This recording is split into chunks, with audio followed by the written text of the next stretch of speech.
Today, we'll be covering CETA, C-E-T-A, the Canada-EU Comprehensive Economic and Trade Agreement.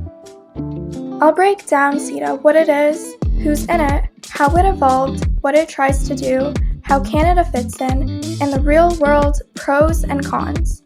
I'll end with a verdict on whether it promotes economic progress overall or not. Here's the roadmap for today's video. Note that stakeholders, industries, workers, consumers are built into the pros and cons rather than a separate section. So what is CETA or CETA? CETA is a deep trade agreement between Canada and the EU. It has been provisionally enforced since September 21st, 2017. On day one, about 98% of tariffs were removed, and once fully phased in, it'll reach about 99% of tariff elimination. It also goes beyond tariffs, covering services, procurement, investment protections, and geographical indications.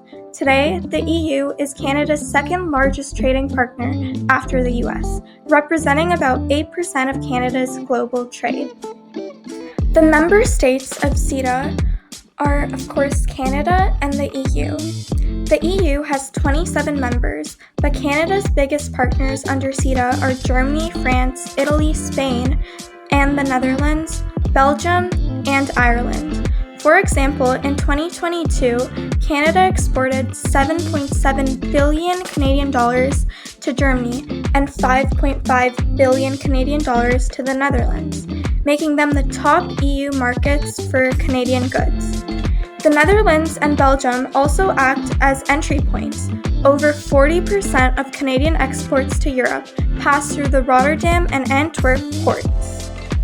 Here's a brief overview of the history. Negotiations started in 2009. They were signed in 2016 and provincially applied in 2017. Since then, two-way trade between Canada and the EU has grown by about 34%. That's proof the agreement is working. But remember, it's not fully ratified yet. In March 2024, the French Senate actually voted against ratifying CETA, creating uncertainty for the long-term investment rules. The main objective is eliminating tariffs. 99% of goods will eventually trade duty-free. Beyond that, CETA opened up government procurement markets worth an estimated 3.3 trillion Canadian dollars annually across the EU. It also supports freer movement of professionals. For example, engineers and architects can move more easily and work in both markets. And it protects 143 European Union geographical indications, from Italian Parmigiano Reggiano to French Champagne. For Canada, this was about diversification. At the time, 75% of Canada's exports went to the US.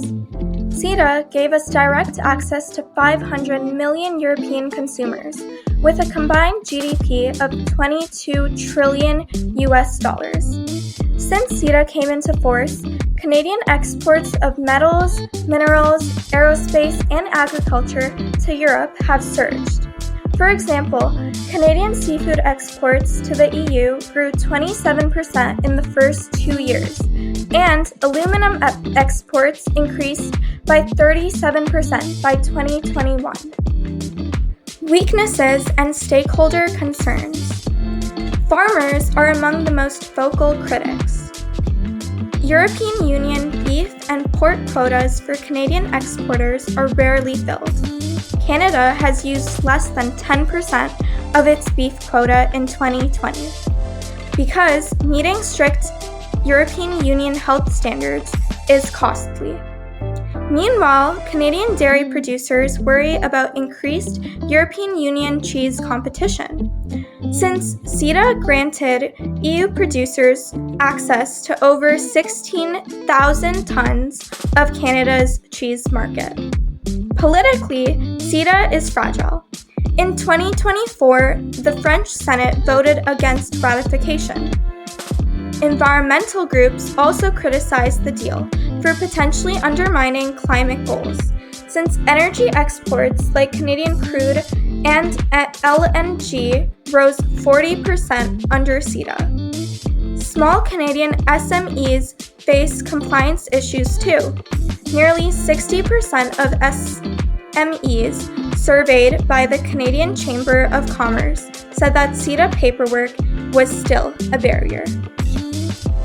Strengths and stakeholder upsides. Governments benefit from stronger political and economic ties. Businesses see big gains. Canadian exports to the European Union jumped 34% overall since 2017. European Union investors also like Canada. FDI from the EU into Canada reached 289 billion Canadian dollars in 2022, making the EU Canada's second largest source of investment after the United States. Consumers win with lower tariffs. Canadian households save hundreds of millions annually through cheaper imports like European cars, wine, and clothing.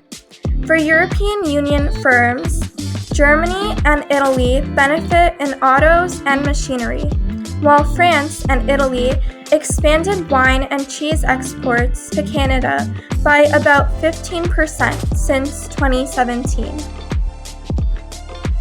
So what's my verdict? Overall, the numbers point to net positive. Canada to European Union trade has grown by over 1/3 since CETA began. European Union investment in Canada hit nearly 300 billion Canadian dollars, and Canadian consumers benefit from lower prices. While the challenges in agriculture, SMEs, and ratification are real, the structural benefits, tariff elimination, access to 22 trillion GDP markets, and diversification beyond the US clearly outweigh the drawbacks.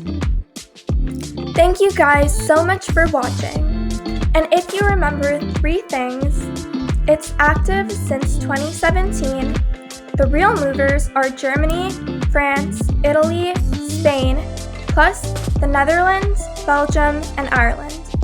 And the gains from lower barriers are real, though agriculture and ratification remain the watch items.